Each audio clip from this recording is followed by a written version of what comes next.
A história tem isso, não? Que parece passada, mas é sempre presente. Os fatos acontecidos no século XIX, por exemplo, ao redor da Guerra do Paraguai, decorrentes dessa guerra, eu acho que são de uma atualidade surpreendente.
Mato Grosso espera.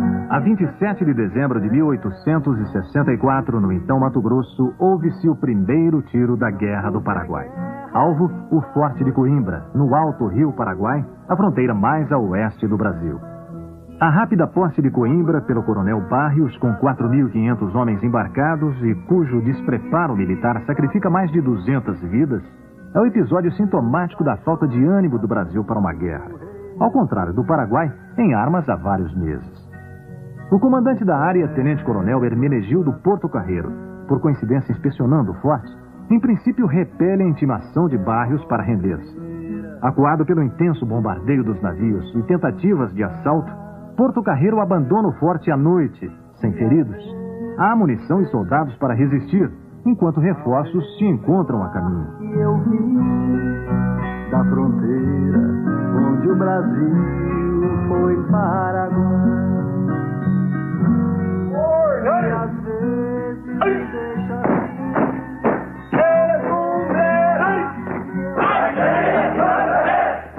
da fronteira.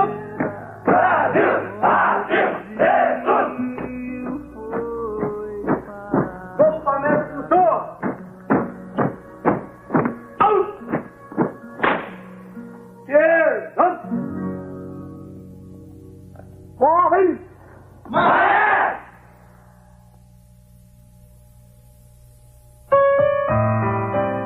Em Corumbá, o pânico também toma conta do comandante das armas, Coronel Carlos Augusto de Oliveira, que mesmo sem ter visto o invasor, foge para a capital da província com todo o seu Estado-Maior e respectiva tropa.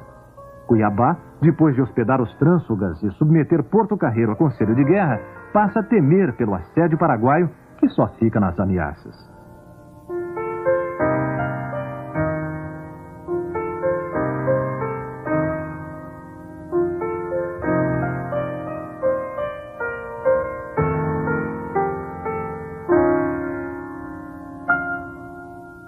Quando chovia, assim, a chuva grande, mais que escorria, assim, ficava aquela quantidade de osso. Então nós, quando a guria, lá catar aqueles cabucá ali, para achar ouro da boca dentro de ouro dos paraguaios, então nós tirava aquilo e ia vender para os muris. Nós vendia por ele, o ouro. E ficava aquele cadáver, era comum, aqui ninguém já não incomodava, se eu passava via aquela enorme cabeça de dentaduras perfeitas, a gente achava espoleta. Acho que eles brigavam fulminando com aquelas espoletas. Não sei como que eram as espoletinhas assim, pequenininhas. Então nós gurizada apanhávamos muito aquilo. Porque agora diz que eu era osso muito grande, o comandante mandava rapar aquilo, colher tudo e enterrar no cemitério. Sempre enterrava. Mas era muita quantidade. Eu calculo mais ou menos uns 800 a 500 homens ali, naquele pátio ali da igreja. Onde tem, da porta da igreja para lá, era até, vamos dizer, uns 50 metros mais ou menos, uma área ali era só urso do Paraguai.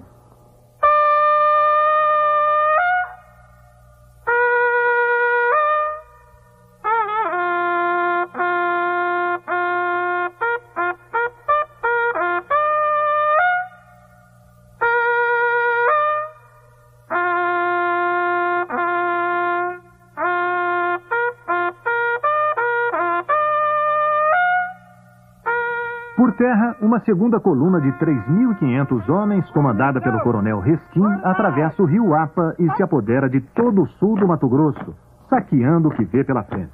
Gado, armamento, pólvora e víveres para remeter à Assunção.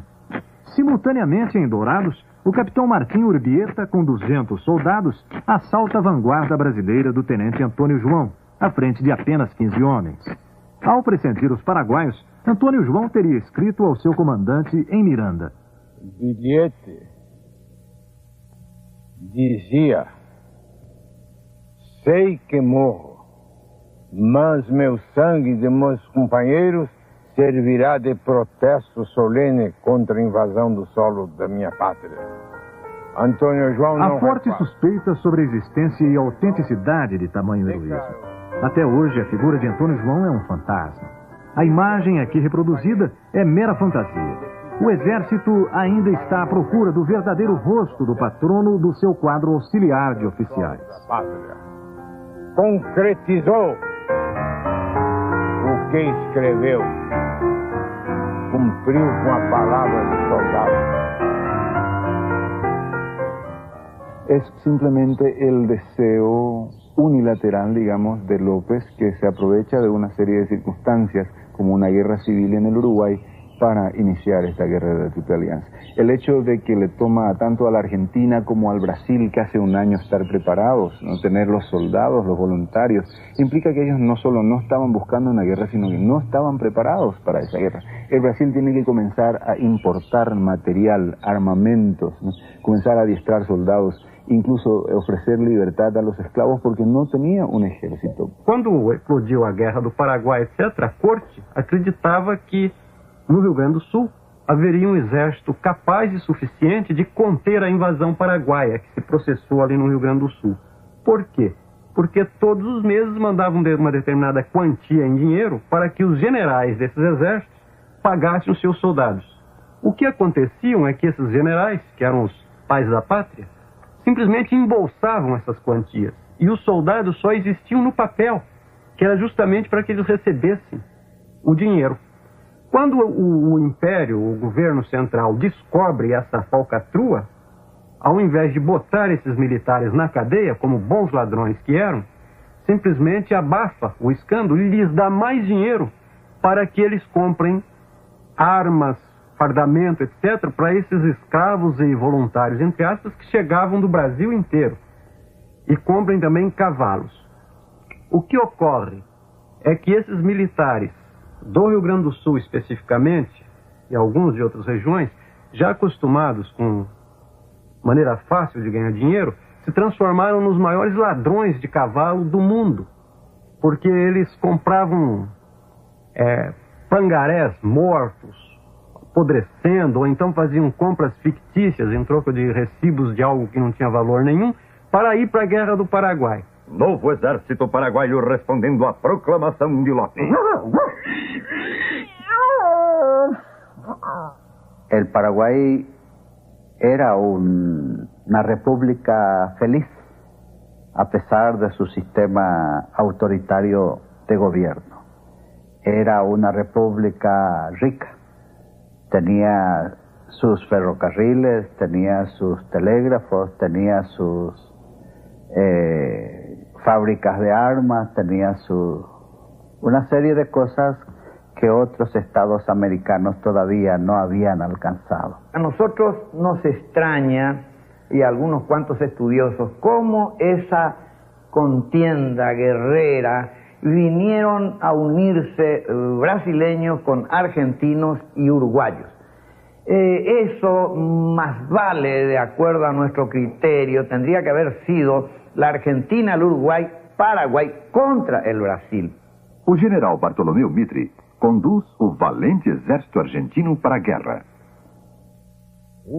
Se disgustan tremendamente porque nosotros le decimos de que lo llevaron los brasileños, lo llevaron de la mano a los argentinos en la guerra. Y eso es lo que no les gusta, porque a ellos no les gusta que los brasileños lo hayan tomado así de la mano como una criatura, que lo que queremos hacerle entender de que fue unos niños de hacerse convencidos y se fueron a la guerra, porque todo el pueblo argentino no estaba absolutamente de acuerdo con la guerra. Se le levantaban en las distintas provincias en contra de la guerra, tenían que movilizarlos a latigazos y engrillarlos, muchas veces los traían al Paraguay en la guerra. Yo creo que esa unión se debió más a la masonería, que Pedro II, el duque de Caxias y otros eran todos masones y de alta graduación, como también Mitre, que era el grado 33, que es el máximo, y ayudado también por los brasileños, lo pusieron a Flores, Venancio Flores, que era también otro masón, de modo que se hizo una unión de los masones, y eso fue lo que vinieron después contra el Paraguay. Yo creo que la Triple Alianza fue simplemente sorprendida por la declaración de guerra de López. Incluso la Triple Alianza fue sorprendida, Mitre viéndose como aliado, ¿no? Nada natural, por cierto, de don Pedro II. Ellos habrán sido los primeros sorprendidos por esa declaración de guerra. En consecuencia, la Triple Alianza no puede venir como resultado de una conspiración liberal o de querer volver liberal al Estado paraguayo. No, en absoluto no era ese tipo de cosas. Era simplemente una guerra que les fue impuesta en esos momentos por una condición. López, obviamente con muy poco tino diplomático, cree que está en condiciones de forzar una suerte de equilibrio de poder, de balance de poder en el Río de la Plata, cuando que básicamente no existía ningún balance de poder.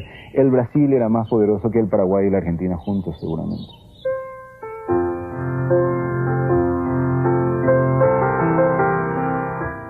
Surpreender de manhãzinha toda a frota brasileira fundeada no Riachuelo, 15 quilômetros ao sul de Corrientes, aproveitando o fato de que a tripulação costuma dormir em terra, era na fase de preparação em Humaitá plano de um grande estrategista. Mas como se repetirá no decorrer da guerra, Lopes, além de sempre ausente do fronte, é o comandante de um grupo de oficiais sem treinamento de combate e sem iniciativa, apesar da valentia e do patriotismo. A caminho do Riachuelo, o capitão Meza preocupa-se com a avaria num de seus 8 navios e atrasa o início da operação. E de repente, com seus barcos mercantes, apenas um é de guerra, 6 chapas com canhão, vê-se enfrentando 9 vapores brasileiros de grande porte. Auxiliado por eficiente artilharia de costa, Meza ainda consegue inverter a desvantagem técnica até a metade do confronto, que dura 8 horas, com os paraguaios hasteando a bandeira nacional num dos navios brasileiros.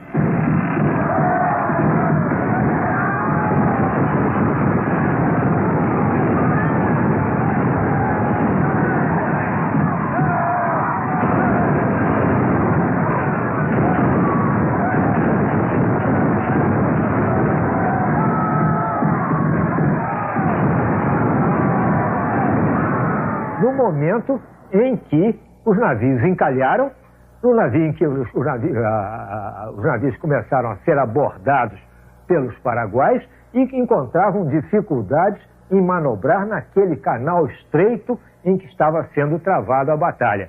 Ali houve aquele golpe de gênio do almirante Barroso, do chefe Barroso, que resolveu utilizar o potencial que ele tinha na mão, que era a fragata Amazonas, e investiu com o seu próprio navio sobre os navios paraguaios, né, usando a roda de proa da fragata Amazonas como uma espécie de ariete. E com isso ele transformou a situação completamente. Até aquele momento nós estávamos em inferioridade de condição exatamente porque estávamos tendo dificuldade em manobrar. Né? Mas quando o chefe Barroso investiu sobre os navios paraguaios e começou a colocá-los a pique, e os restantes viram que se não se retirassem daquele local, seriam também afundados. Aí mudou completamente a situação e a quase derrota se transformou numa grande vitória. Dois protagonistas, um reivindicando a iniciativa, o capitão-tenente Delfim de Carvalho, e outro apontado por testemunhas, o prático argentino Bernardino Gustavino, questionam a glória do almirante Barroso quanto à intuição que salva o Brasil de um inédito fracasso naval. Barroso, para fazer cessar os boatos de que tiveram um ataque nervoso ante a audácia paraguaia, bloqueando-lhe a voz de comando, manda abrir processo para provar sua autoria. Logo depois da guerra, houve esta acusação, mas o almirante Barroso se dirigiu a todos os comandantes e aos oficiais da fragata Amazônia, fez um inquérito, né? E a resposta foi unânime, dizendo que a inspiração tinha sido dele, né? Isto está nos anais da guerra, tem lá as respostas todas. Se todos os oficiais faltaram à verdade, aí é um outro problema.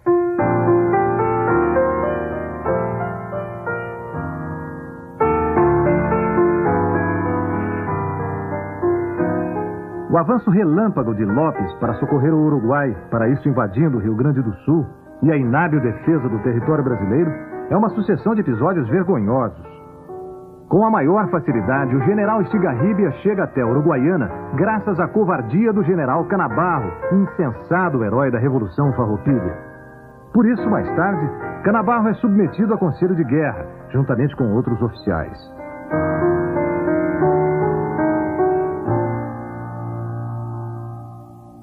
Na outra margem do rio Uruguai, o restante da tropa de Estigarribia é vítima da primeira carnificina da guerra.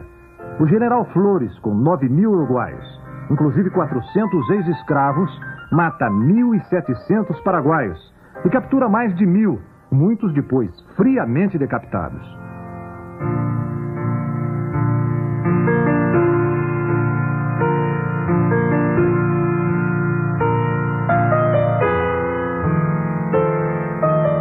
Imobilizado em Uruguaiana, Estigarribia deixa-se cercar pelos aliados. E sem luta, rende-se ao inimigo com as tropas mais bem adestradas do Paraguai. À cerimônia assistem o próprio imperador Pedro II e seu ministro da Guerra, Marquês de Caxias.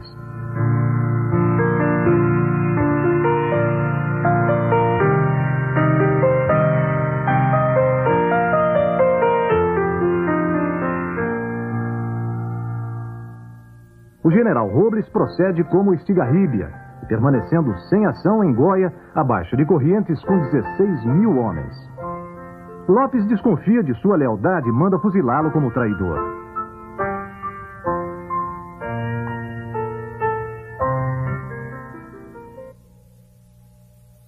O soldado paraguaio que morrer pela causa da pátria ressuscita em Assunção. Será fuzilado todo aquele que, morto em combate, não se apresentar em Assunção.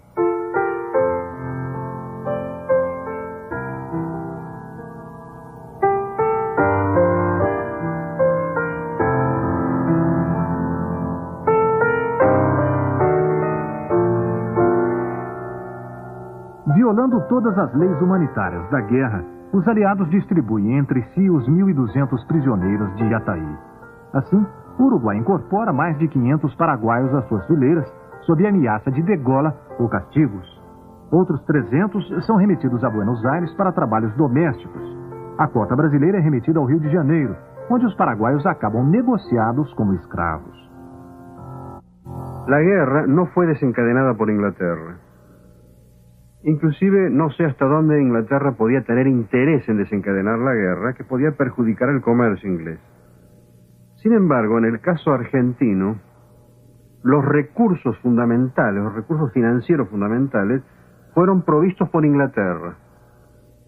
Por ejemplo, el Banco de Londres y América del Sur, un banco que todavía existe en Buenos Aires, entregaba todos los días a la tesorería del gobierno de Mitre sumas de dinero para pagar los gastos cotidianos de la guerra. En ese momento, un argentino que se llamaba de la Riestra, un enviado del gobierno, estaba en Londres tramitando un empréstito. Ese empréstito llegó. Posteriormente hubo otro empréstito. Con esos empréstitos, Eran compradas armas, municiones, animales, comida para los animales y todas esas cosas. Yo pienso que sin esos recursos financieros, aquella Argentina, aquel gobierno de Argentina no hubiera podido hacer la guerra. También cuando uno observa los empréstitos que recibió Brasil, las fechas, la cronología, coincide extraordinariamente. Los más grandes empréstitos que recibe Brasil, desde la época, desde los primeros tiempos del imperio hasta el año 65, corresponden al periodo inmediatamente anterior a la Guerra del Paraguay. Pero de ninguna manera yo estoy sugiriendo que fue Inglaterra la que desencadena la guerra. Inclusive porque Inglaterra siempre concilió perfectamente sus intereses con situaciones más o menos democráticas o simuladamente democráticas con situaciones autoritarias. O Brasil foi agredido pelas forças de Solano Lopes. O território de Mato Grosso foi invadido. Os paraguaios cometeram lá atos de violência e isto fez com que o Brasil se levantasse como um homem só para revidar essa agressão. Durasse o tempo que durasse, aquela injúria tinha que ser reparada. Eis como eu vejo a Guerra do Paraguai do ponto de vista do povo brasileiro. E a prova disso está em que, tendo o governo imperial de recorrer ao voluntariado para mobilizar tropa, porque ele não tinha um exército poderoso, a população masculina acorreu em massa para formar os batalhões de voluntários da pátria. Eis aí a prova de que a Guerra do Paraguai, pelo menos na sua primeira fase, foi uma guerra popular no Brasil. O Brasil praticamente não tinha exército. Existia uma guarda nacional, que mais era uma guarda de senhores, para controlar o poder, para não permitir revoltas, etc, etc. Então, quando eclodiu a Guerra do Paraguai, o país se viu sem exército. Então, teve que formar um exército rapidamente. Então, criou-se, por lei, um corpo de voluntários da pátria. Esperava-se que os patriotas fossem morrer pela pátria no Paraguai. Acontece que os patriotas eram todos os senhores, etc., que não acharam muito boa a ideia de morrer no longínquo Paraguai, quando eles tinham à mão grande número de negros escravos que poderiam substituí-los. Então, o que ocorreu na prática foi que eles mandavam em seu lugar alguns negros. Esses negros eram desviados do trabalho e iam para a guerra. Naturalmente, um ou outro patriota sempre seguia para a guerra e houve falta de soldados com o desenrolar da guerra. Então se arregimentava, pegando à força, pessoas desvalidas, vagabundos, bêbados, pessoas que não tinham meios de resistir, e assim se formou o exército brasileiro para ir para a Guerra do Paraguai. O resultado, naturalmente, foi deprimente. Voluntários da pátria se alistam com grande entusiasmo. Recrutamento nas ruas do Rio de Janeiro. Assim se caçam os negros. Soldados loucos para morrer pelo Brasil. Embarque heróico dos voluntários da pátria. En una provincia del interior de Argentina que se llama Catamarca, un herrero escribe un recibo para el gobernador. Recibí tantos patacones, nuestra moneda de aquella época, por los fierros fabricados para los voluntarios de la Guerra del Paraguay. Los fierros. Tenemos cartas así de los generales diciendo: nuestros voluntarios que van atados codo con codo. No era una guerra popular, no tenía nada que ver con el sentimiento popular. De Uruguaiana, o exército da Tríplice Aliança, sulcando a planície pantanosa da província argentina, chega a Corrientes, após a evacuação dos expedicionários de Lopes, que na infausta estocada além fronteiras, sofrem 21.000 baixas e não fazem nenhum prisioneiro.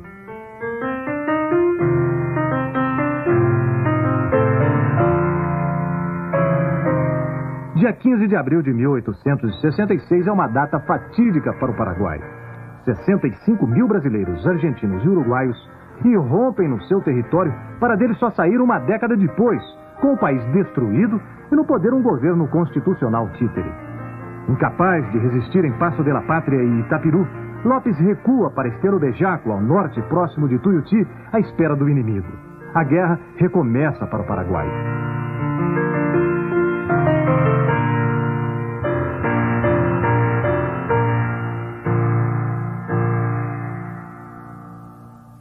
Y vamos a orientar nuestra carta para situarnos exactamente.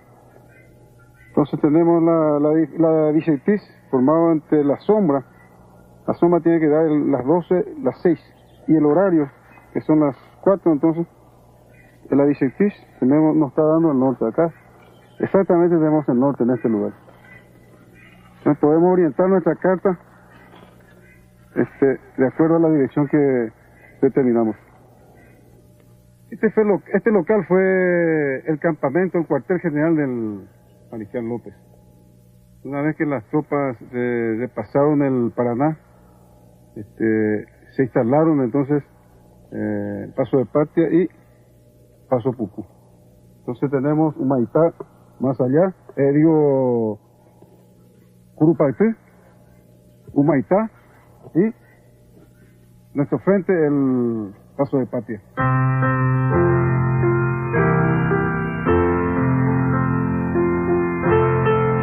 Desde Corrientes, o Paraguai, para enfrentar a superioridade numérica e tecnológica da Tríplice Aliança, alterna a tática da guerra convencional com a de guerrilha, tanto através de golpes de mão em terra, como incursões ao Rio Paraguai e seus afluentes.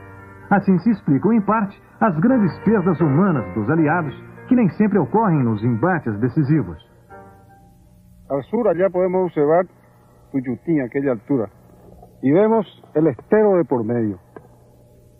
Acá cobra importancia esta altura por el amplio dominio que tiene sobre toda la zona. Es muy importante, aquí se libró la batalla de Estero Bellaco y Tuyutí. La primera fue un reconocimiento ofensivo que se hizo a las fuerzas aliadas. Posteriormente vino la batalla de Tuyutí. El mariscal buscó la batalla decisiva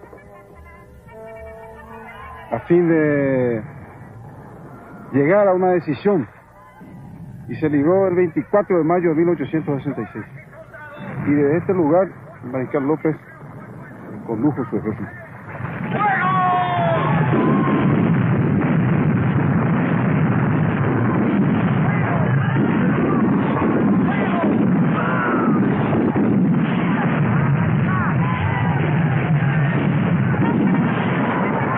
Nos campos e lamaçais de Tuiuti, Lopes não apenas perde a oportunidade única de infligir aos aliados um escarmento que os levasse à mesa de negociações, como amarga uma formidável derrota, antes provocada pela incompetência de sua oficialidade que pela sabedoria tático-estratégica do adversário, que de invasor acaba numa defensiva imobilista.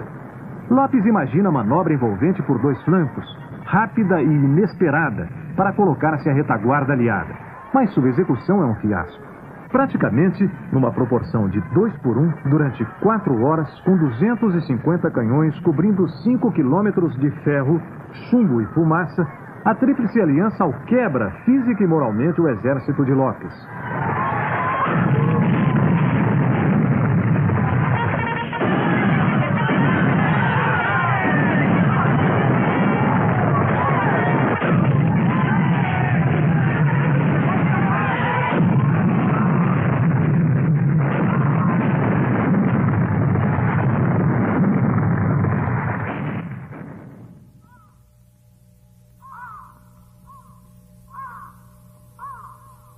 A guerra não poderia ter sido terminada em Tuiuti. Tuiuti foi uma batalha que se processou aqui, a mais sangrenta da América do Sul, com aproximadamente 13 mil baixas paraguaias e quase 4 mil aliadas, que teve uma influência muito grande na paralisação das operações. Com a chegada do Corpo do Exército de Porto Alegre, foi possível fazer uma ação sobre Curuzu, no começo de setembro, e um grande fracasso militar nosso, da Tríplice Aliança, sobre Curupaytí, no dia 22 de setembro.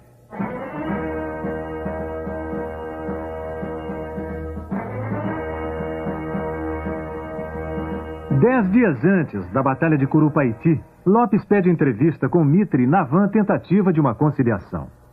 Em 5 horas de conversa, sem testemunhas, o encontro de Yataiti-Corã não resulta em mais que uma troca de amabilidades, presentes e abraços. Mitre diz não poder se afastar dos termos do Tratado da Tríplice Aliança, que por sua vez são inaceitáveis para Lopes. Portanto, uma paz imediata é impraticável e as hostilidades devem continuar com vigor ainda maior.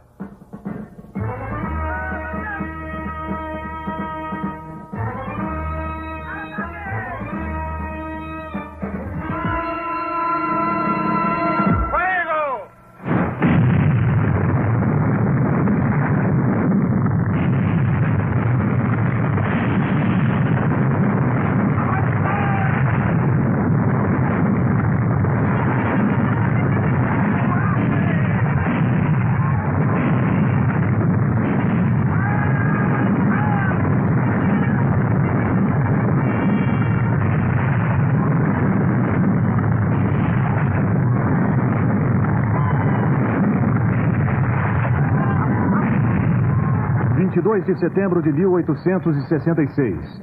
A sangrenta lição que recebe aqui nesta sempre omitida por brasileiros e argentinos Batalha de Curupaiti é o coroamento da vacilante ofensiva dos aliados pela posse de Humaitá.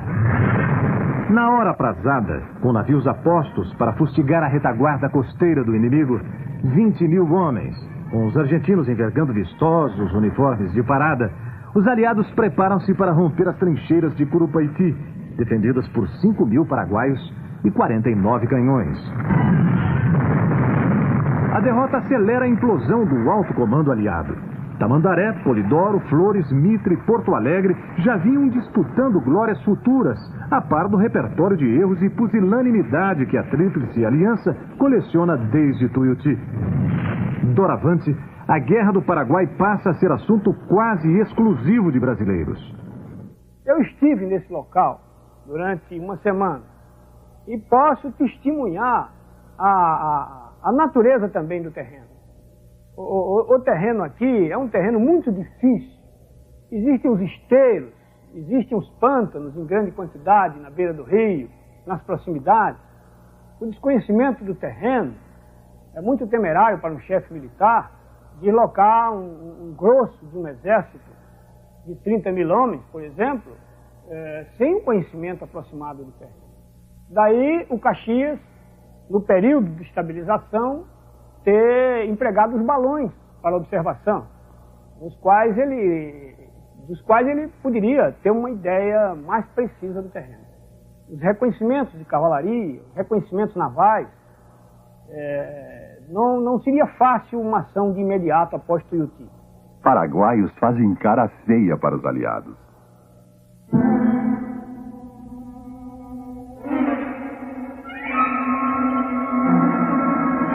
O episódio da retirada da Laguna, tornado épico graças à brilhante narrativa de um dos protagonistas, o futuro Visconde de Toné, é um fato secundário no contexto geral da Guerra do Paraguai. Em meados de 1867, o coronel Carlos de Moraes Cabizão, um dos fugitivos da invasão de Corumbá, à frente de 1.700 homens, inclusive índios, Guaicuru e Terena, mulheres e mascates, inicia ousada marcha sobre o Paraguai até Vila Concepción, com vistas a abrir uma frente norte. Cabizão procura apagar a lembrança e a imagem de covarde que lhe maculam a consciência e a carreira. Então logo a coluna toma Bela Vista, rompendo o rio Apa, já nas proximidades da fazenda Laguna, tropas paraguaias obrigam Cabizão a retroceder até o rio Aquidauana, perdendo quase 1/3 de soldados e civis.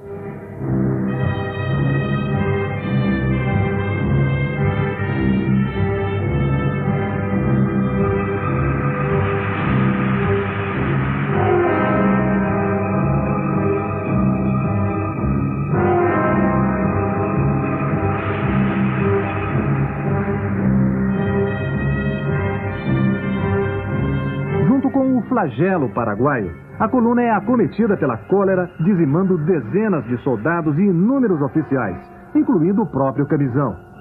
Num determinado trecho da fuga, Cabizão é obrigado a abandonar mais de 100 coléricos, pedindo clemência às tropas que o açoitam. Segundo Toné, que se contradiz ao reproduzir relato de um sobrevivente que afirma não ter visto nenhuma chacina. Os paraguaios teriam massacrado os inermes brasileiros.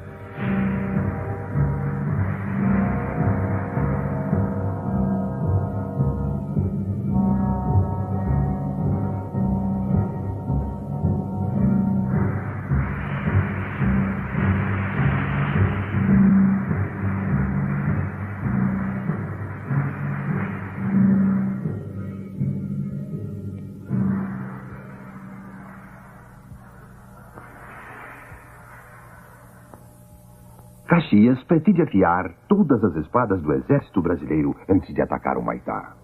Enquanto o exército aliado não se decide, Solano Lopes se diverte tirando fotografias. Um ano e meio depois, novembro de 67, os aliados literalmente confinados em Tuiuti, Lopes volta ao mesmo teatro de operações para tentar constranger Caxias a retroceder até o Rio Paraná. A repentina aparição dos paraguaios em Tuiuti, onde os oficiais cultivam flores para matar o tempo, causa tamanho pânico que todo um batalhão brasileiro chega a ser aprisionado junto com o seu comandante. Entre os troféus, além de canhões, munição e bandeiras aliadas, o Paraguai arrebata um de cunho político. O batalhão chamado Legião Paraguaia, composto de concidadãos inimigos do regime lopista, exilados em Buenos Aires, e de prisioneiros obrigados a lutar contra a pátria, que é quase todo aniquilado. A exemplo dessa vitória de Tuiuti, fartamente comemorada com bailes e condecorações, o Paraguai contabiliza como tal vários malogros anteriores, como os de Parecuê, Tataíba, Potrero Obeja e Itaí, que são mérito militar da Tríplice Aliança.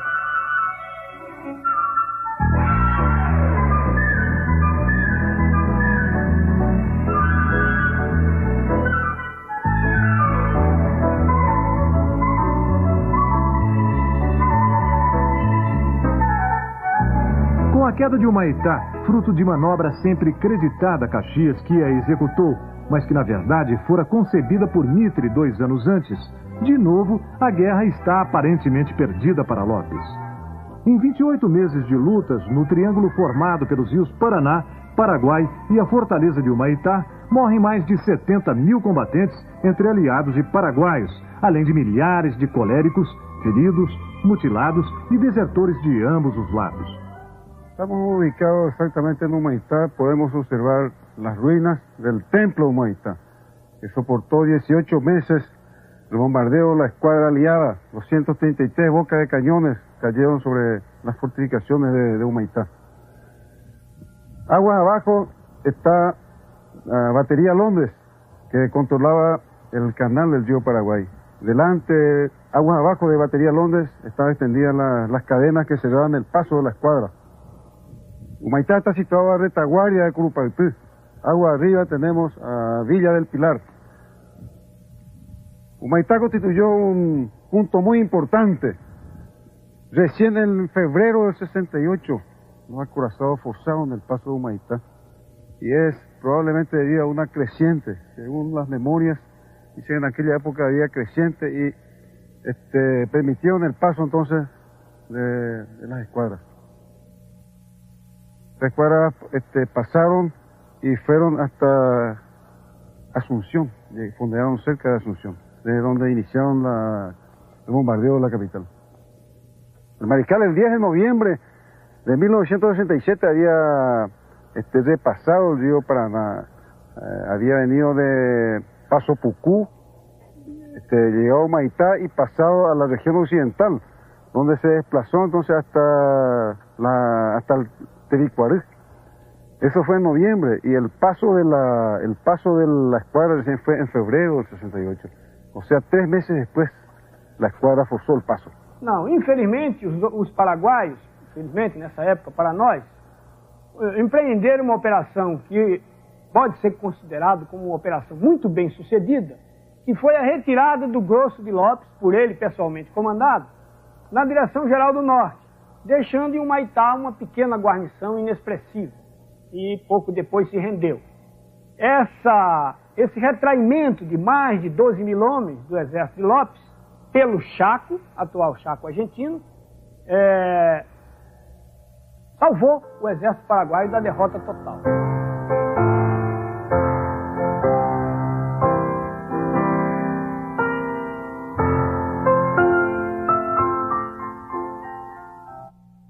Em 11 de junho de 65 foi a Batalha do Riachuelo, desembarque do Passo da Pátria, Batalha de Tuiuti em 66 e a passagem do Humaitá só viria a ocorrer em fevereiro de 68. Portanto, mais de 2 anos após Riachuelo. Por que isso? Porque nós não tínhamos uma esquadra capaz de fazer esta ultrapassagem. Nós tivemos que preparar toda uma esquadra, porque o rio era estreito, as fortificações paraguaias eram poderosas e qualquer navio de madeira que tentasse ultrapassá-los seria inexoravelmente afundado. Então, o que nós fizemos? Nós construímos no Brasil um bom número de navios, artilhamos esses navios, encoraçamos esses navios e adquirimos no exterior também um bom número de navios, inclusive aqueles navios encomendados pelo governo do Paraguai. Com estes navios, quando eles foram para o teatro de operações, então nós pudemos iniciar a nossa ofensiva contra o território paraguai. O Marquês de Caxias fez a marcha de flanco, desbordou o Humaitá e aí houve a nossa passagem, mas que tivemos que esperar condições favoráveis. Uma cheia do rio, um bombardeamento do rio para afundar os pontões que seguravam as correntes que fechavam o rio de um lado ao outro, e quando tivemos então esses pontões afundados e as correntes fizeram uma catenária suficiente, os navios passaram por cima, debaixo de um terrível fogo paraguai que chegou a cortar a amarração de navios que estavam a contrabordo do outro, y esses navios caíram com a correnteza do rio.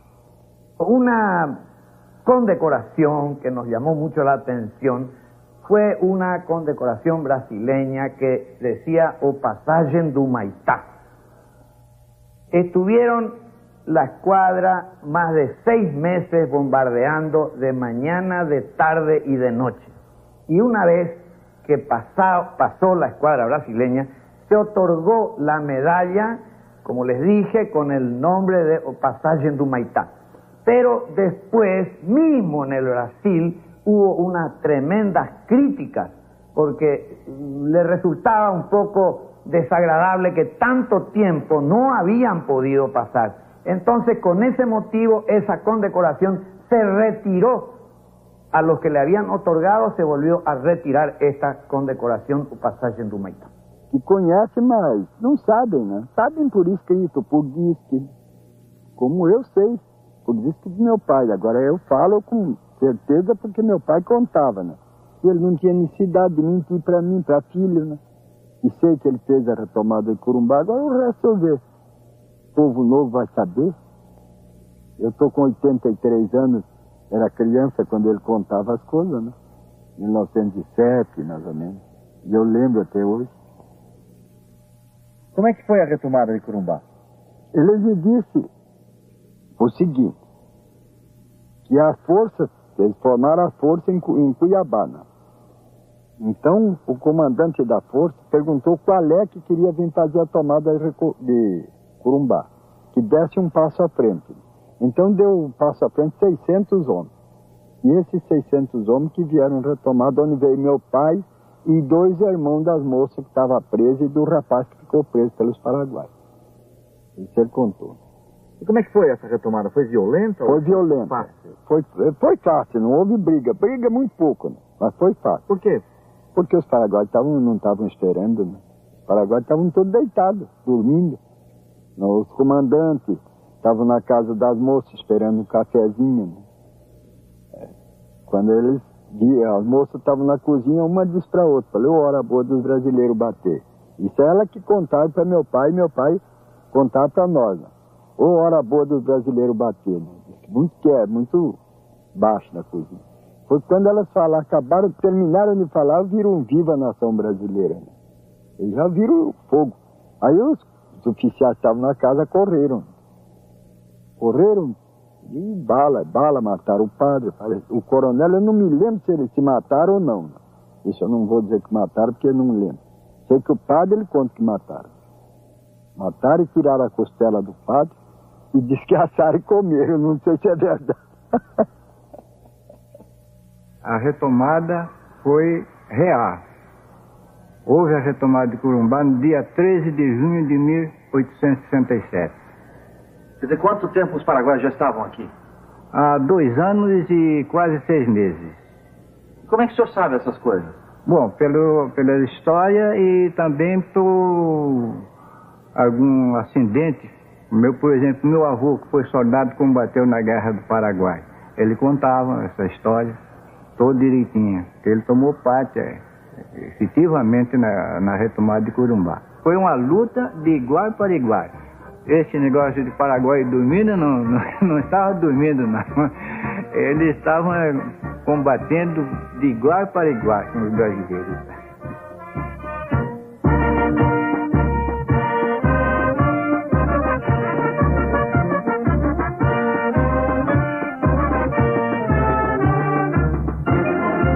A ocupação do Mato Grosso, com os paraguaios usufruindo livremente de Corumbá por 2 anos e meio, inicialmente parecia ter apenas efeito psicológico.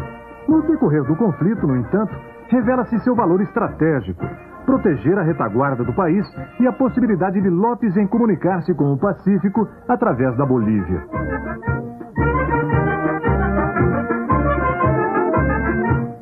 A bandeira paraguaia chega até a contar com a simpatia do ditador Mariano Melgarejo, que promete a Lopes, sem cumprir a palavra, 12.000 soldados bolivianos. Durante a guerra toda, com o fechamento do Rio da Prata, pela Bolívia, Lopes mantém abertos os canais diplomáticos com a América do Sul, França, Inglaterra e Estados Unidos, além de importar armas, munição, víveres e medicamentos.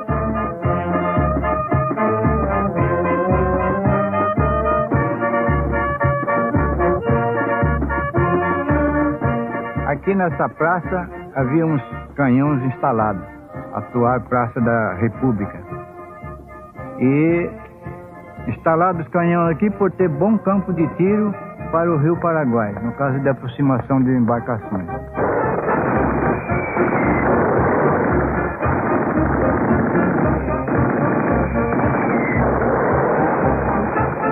Foi durante a Guerra do Paraguai.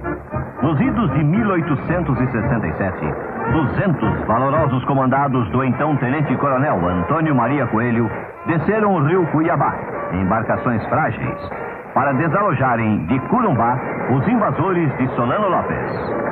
Foram poucos, fazendo muito para tantos brasileiros.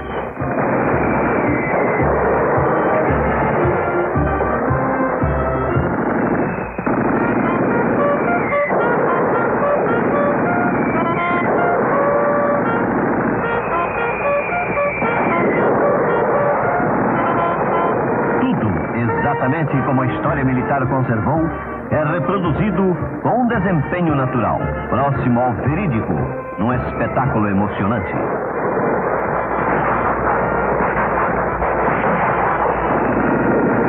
Ocorre agora a simbólica ação da retomada. Uma grande epopeia, milionária de civismo, honrando a história pátria. Socorro em ação. O episódio lembra que o inimigo era mais poderoso e estava tranquilo. Os brasileiros surpreendiam os orientais de um modo denodado. Foi uma contenda fragorosa.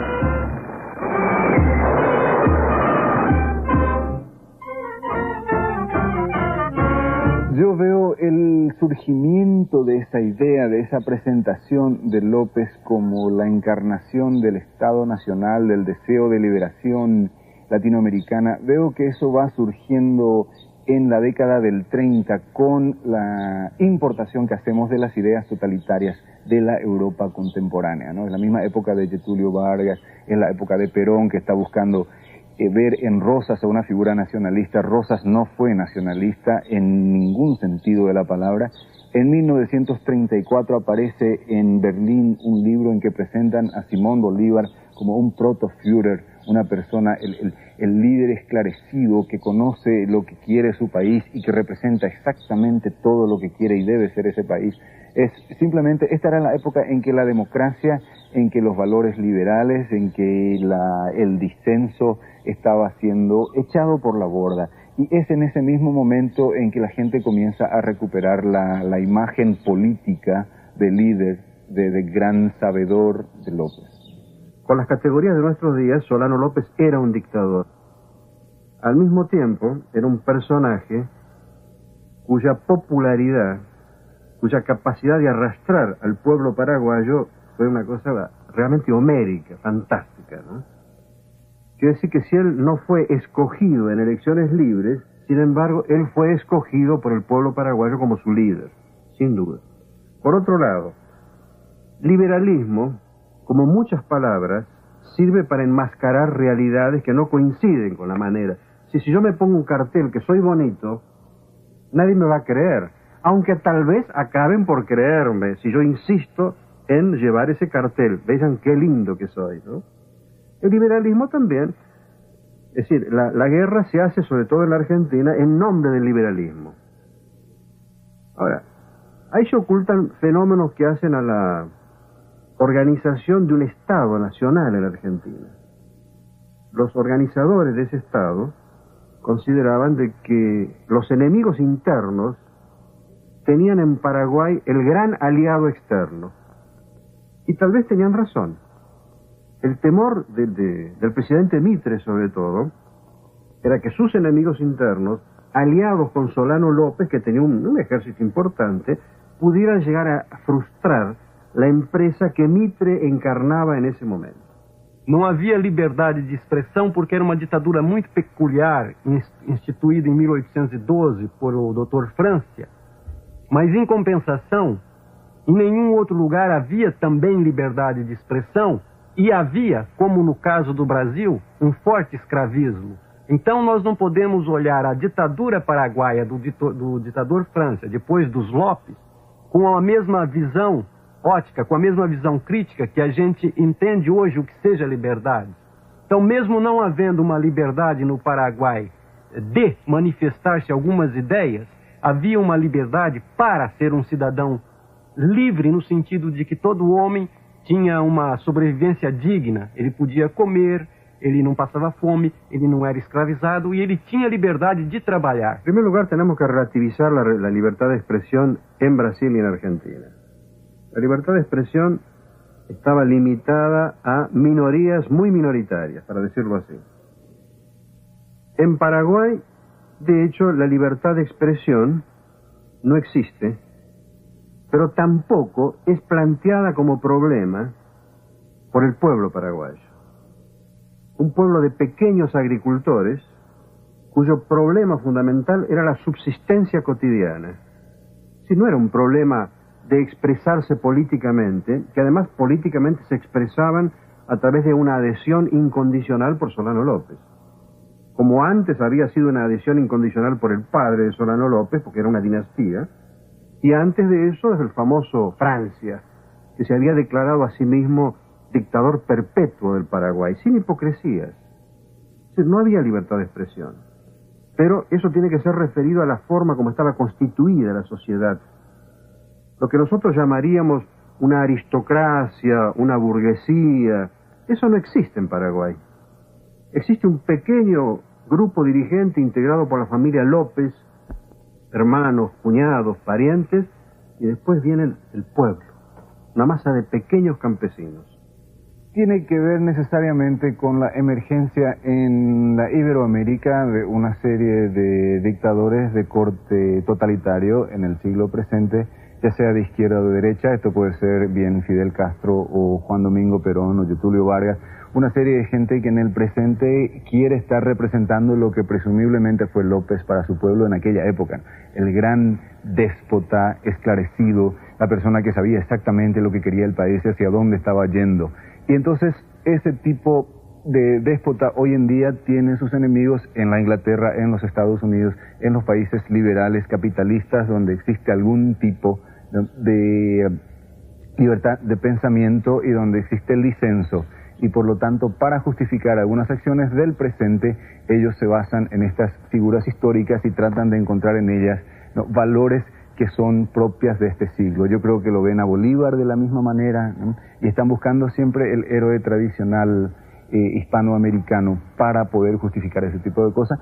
Repito, por razones totalmente políticas de esta época, de políticas de un cierto populismo, de que el pueblo siempre va a estar feliz siendo dirigido de la mano, de manera paternalista, por aquel gran hombre, llámese Perón, Castro o Getúlio Vargas, que conoce exactamente dónde debe y quiere ir ese pueblo.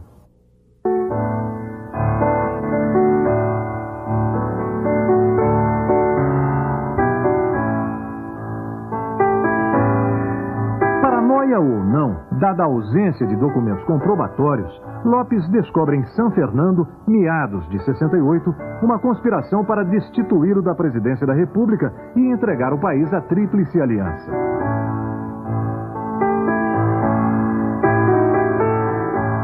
A revolução é articulada pelo ministro norte-americano em Assunção, Charles Washburn, com a conivência de Caxias e o Ouro do Brasil e a ativa participação dos irmãos e irmãs de Lopes, e até da própria mãe, Dona Juana Carrijo, que ele manda prender e chicotear.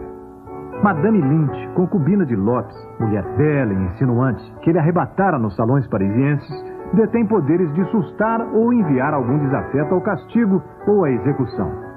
São justiçados entre mais de 1000 supostos inconfidentes, seus irmãos, cunhados, ministros e generais e até o bispo Palácios, este fuzilado por ordem direta de um subalterno hierárquico, o padre Maíz, que é quem preside os julgamentos.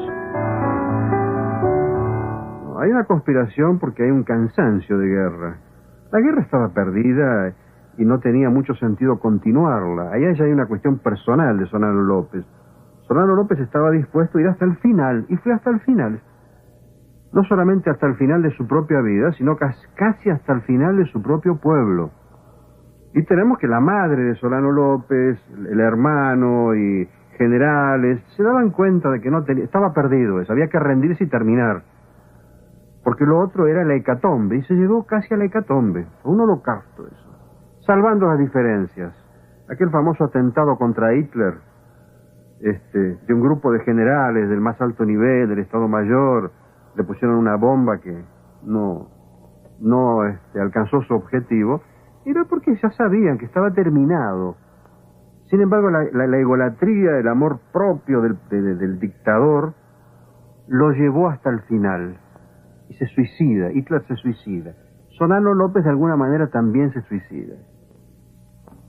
Como extranjera, llegué a este país inquieto y palpitante, y dada por el amor al más ilustre de sus hijos. Por él hice mía esta tierra.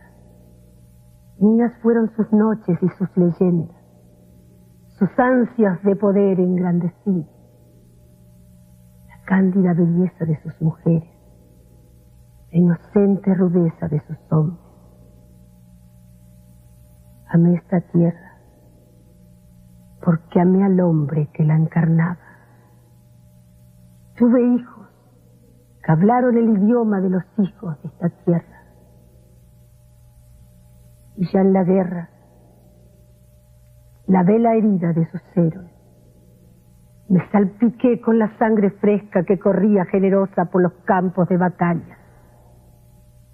Y lloré con las viudas, con las madres sin hijos, todas hermanas mías en este dolor interminable. ¿Qué pena puede igualarse a los horrores de esta guerra?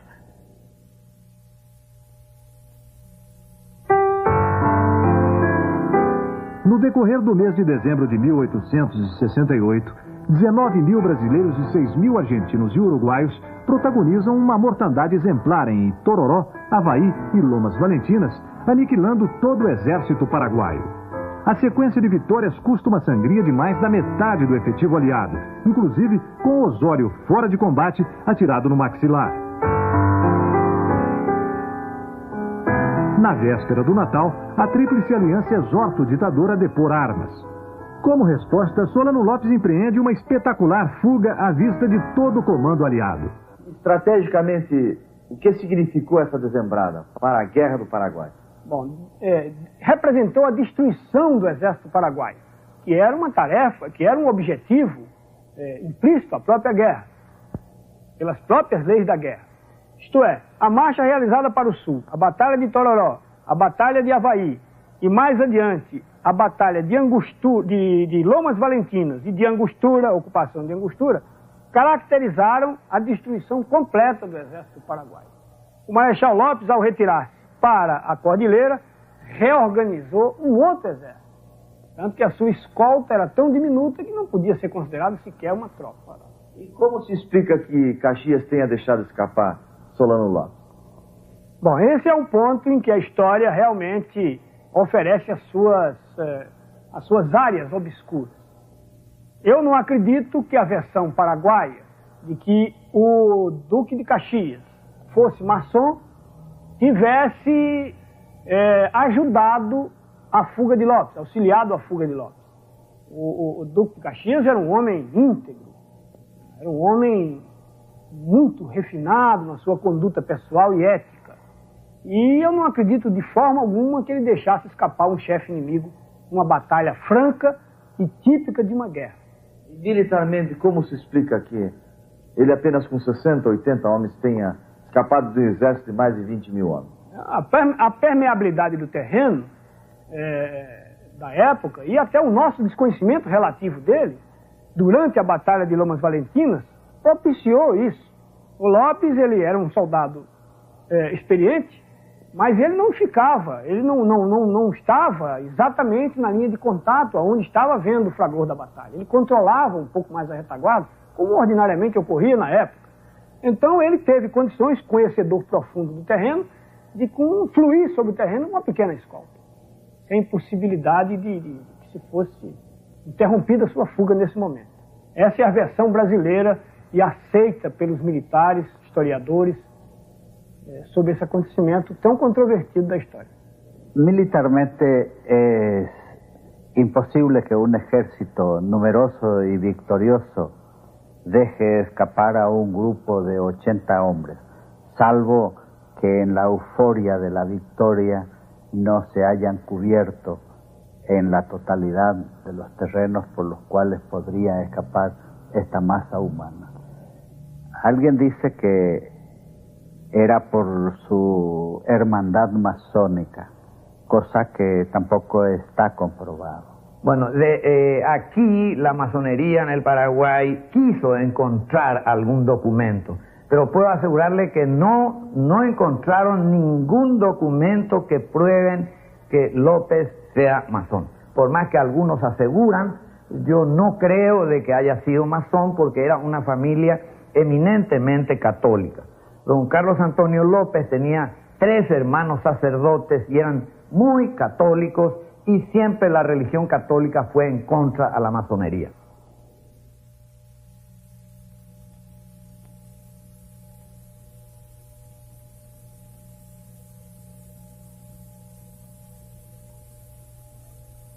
La ocupación de Asunción fue un acto de violencia por el ejército vencedor. Asunción prácticamente estuvo desocupada porque las residentas, los hombres residenciados, las mujeres residenciadas, entonces las mujeres que llegaban a Asunción fueron objeto del ludibrio de las tropas de ocupación. El ejército argentino ocupó la villa occidental, actual Villa Ayes, y el ejército imperial quedó en Asunción. A 1º de janeiro de 69, Caxias ordena a tomada de Assunção. Durante 5 dias, com todo efetivo brasileiro e pequeno contingente uruguaio, Assunção é submetida a escandaloso saque, que não perdoa seus poucos habitantes, nem as legações estrangeiras, igrejas e cemitérios. Oficiais e soldados carregam navios militares e particulares com erva mate, tabaco, com pianos, roupas, móveis, cortinas, portas e janelas entalhadas, com porcelanas e cristais, além de joias e ourivesaria em geral. Ironicamente, no cemitério de La Recoleta, de todos os túmulos violados e ataúdes abertos, os saqueadores respeitam a tumba do general Dias, o comandante de Curupaiti.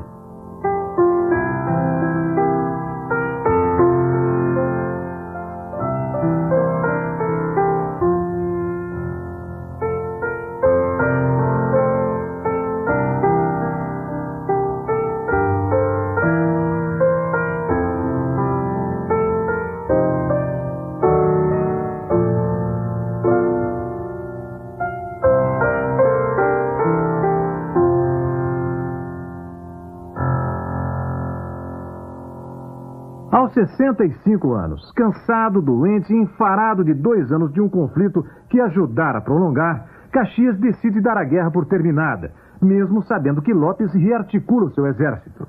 Este ato lhe custa caro.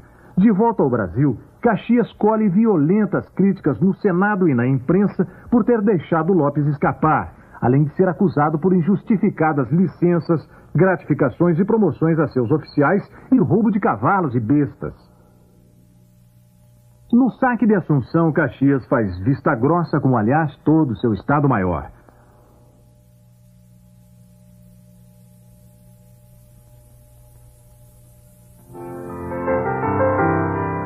Para substituir Caxias, o imperador Pedro II nomeia seu genro de 27 anos, marido da princesa Isabel, Conde D, para dar caça a Lopes até a morte. Acreditando flagrar e prender Lopes em Piribebuí, o Conde D arremete contra 1.600 homens, mulheres e crianças que se defendem em acabada munição, jogando pedras, garrafas e tudo que lhes cai nas mãos. Na refrega, o general Mena Barreto é mortalmente alvejado. Como vingança, o Conde D determina a degola do comandante da defesa de Piribebuí e da maioria dos prisioneiros. Finalmente, ordena um incêndio de um hospital repleto de feridos, depois, lógico, de trancar por fora portas e janelas.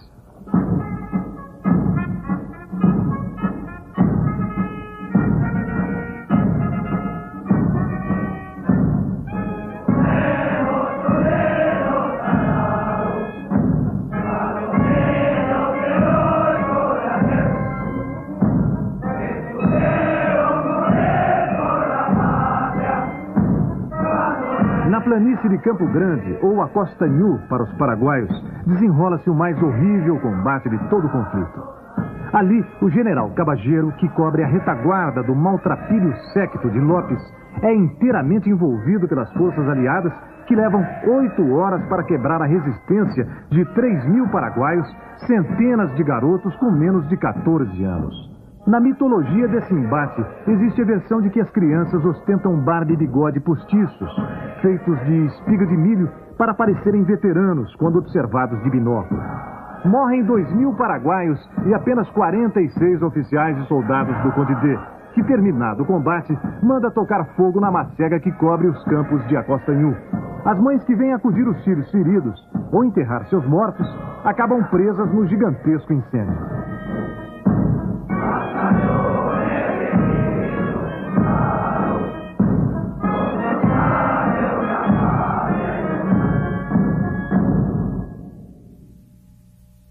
¿Y qué? ¿Cuándo las calles de Asunción estuvieron libres de murmuraciones? Yo todavía estaba lejos de esta ciudad. Aún no la conocía, pero mi nombre era pronunciado con aversión. Mis historias de liviandad y de ambición llenaban las fiestas y las noches asuncenas. ¿Ha cambiado algo acaso? Desde hace 10 años que se entretienen con mi pasado, con mi presente y hasta con mi futuro. Madame Lynch no era precisamente una persona sin ambiciones, era una joven y bastante ambiciosa en el sentido de que mismo en París estaba buscando algún tipo de conexión con la nobleza de ese lugar o por lo menos con la alta burguesía. Ella decide seguir a Francisco Solano López por las promesas de riqueza y de importancia social que él daba, ¿no? Pero se encuentra al llegar a Asunción con la gran tragedia de que esta sociedad muy provinciana y muy colonial y muy española no la acepta porque no está casada. El mismo padre de Francisco Solano López, ¿no?, don Carlos Antonio López, prohíbe a ambos vivir juntos por eso, ¿no?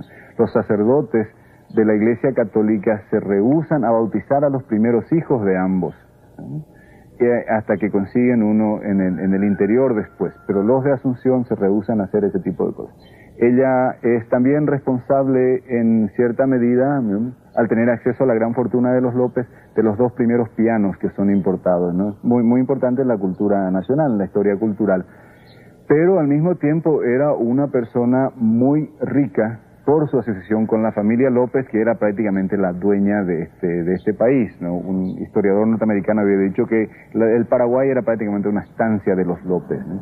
En ese sentido, ella era propietaria de 24 de las mejores viviendas de Asunción, ¿no? Tenía una casa de verano que era casi un castillo para estándares paraguayos en aquella época sobre el lago de Pacaraí, cerca de Patiño, ¿no? Cerca de San Bernardino. Y al mismo tiempo, durante la guerra, ya López transfiere a la propiedad de Madame Lynch unas extensiones de tierra tan grandes que superaban en extensión a varios países, incluso varios países de Europa, como Holanda y Bélgica, digamos. Ella tuvo que haber sido en su época, entre 1865 y 1869, la latifundista más poderosa de todo el mundo. Y las tierras que le eran transferidas estaban justamente en terrenos considerados en litigio hacia el lado brasileño y hacia el lado que hoy es la Argentina. Além da festa, da grande celebração social da vitória militar, também os países vencedores ficaram numa situação muito ruim, endividadíssimos, porque a maior parte dos créditos que fizeram possível a guerra foram créditos chegados da banca britânica. Os 3 países estavam já muito endividados antes da guerra começar, e depois da guerra acabar foi uma montanha de dívidas sobre as costas dos 3. E o Paraguai ficou destruído, absolutamente esmagado. A primeira coisa que o novo governo paraguaio fez foi um empréstimo externo, foi o nascimento da democracia paraguaia, foi um empréstimo externo, e até então, até o ano 1865, o Paraguai tinha muitos técnicos estrangeiros trabalhando lá, em ferrocarriles, em fábricas, em educação, mas eram os técnicos estrangeiros ao serviço do povo, ao serviço da nação. Não era a nação posta ao serviço dos interesses estrangeiros.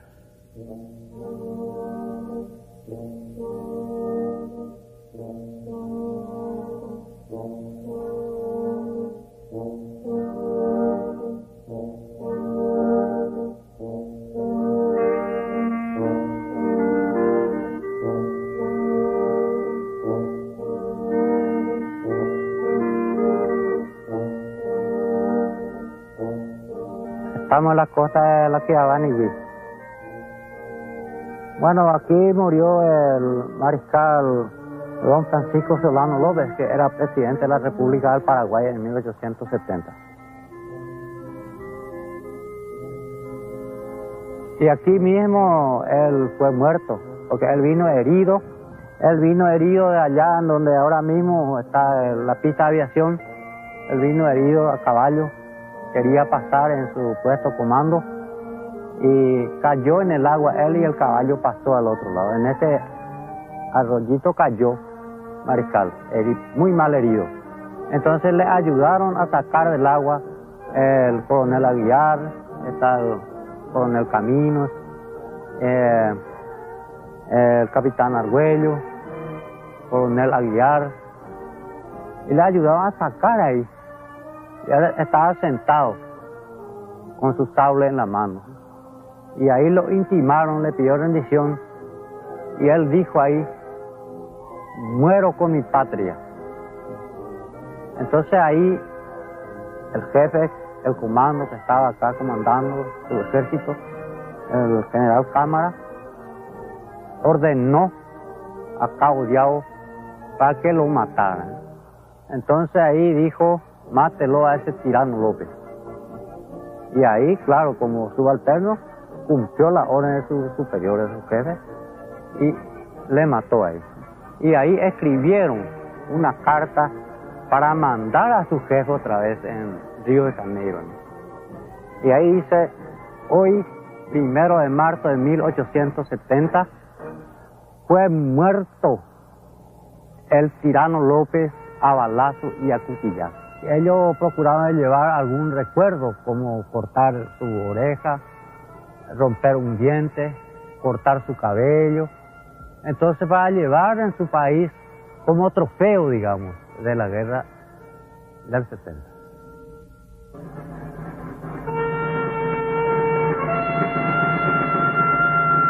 Ao ver o cadáver de Solano Lopes, o major Floriano Peixoto, depois conhecido como Marechal de Ferro, não resiste e exclama: como este, o Brasil precisa de alguns.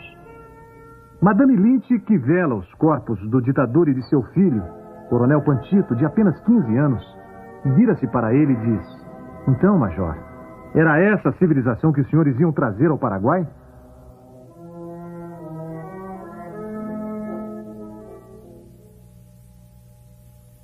La guerra ha terminado. El grito de vencer o morir acaba de silenciarse en las aguas del Aquidabán. Mis manos dieron sepultura a los dos cuerpos por mí más queridos. Ya no hay nada que hacer. Solo cubrir de rezos la memoria de los héroes y procurar que el pecho no estalle de dolor.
Se retirando.